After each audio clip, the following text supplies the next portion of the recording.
ایک عورت ایک مولوی صاحب کے پاس آئی، آکر کہنے لگی مولوی صاحب کوئی ایسا تعویذ لکھ کر دیں کہ میرے بچے رات کو بھوک سے رویا نہ کریں، امیری کا جنازہ نکل گیا ہے، غربت عروج پر آ گئی ہے، رات کو کھانے کے لیے کچھ ہوتا نہیں ہے، میرے بچے رات کو بھوک سے زیادہ روتے ہیں، مولوی صاحب کوئی ایسا تعویذ مجھے لکھ کر دے دیں کہ میرے بچے رات کو بھوک سے رویا نہ کریں۔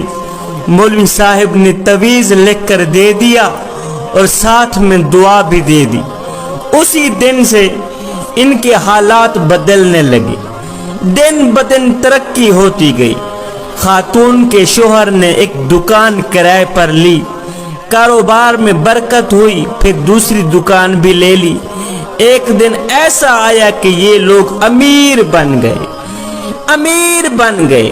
ایک دن خاتون کی نظر اس پرانے صندوق پر پڑی جہاں پر انہوں نے وہ تعویذ سنبھال کے رکھا ہوا تھا۔ اس عورت نے وہ تعویذ اٹھایا کہ دیکھوں تو صحیح کہ آخر مولوی صاحب نے کیا لکھا تھا کہ اتنی ترقی کر لی ہے ہم نے۔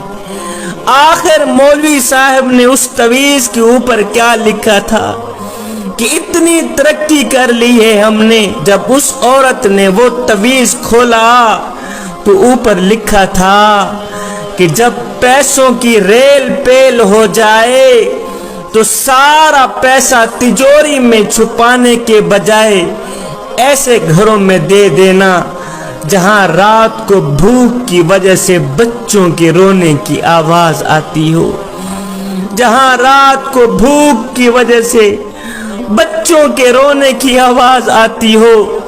جب پیسہ زیادہ ہو جائے تو ان غریب بچوں کی مدد کرنا، ان لاوارث بچوں کی مدد کرنا۔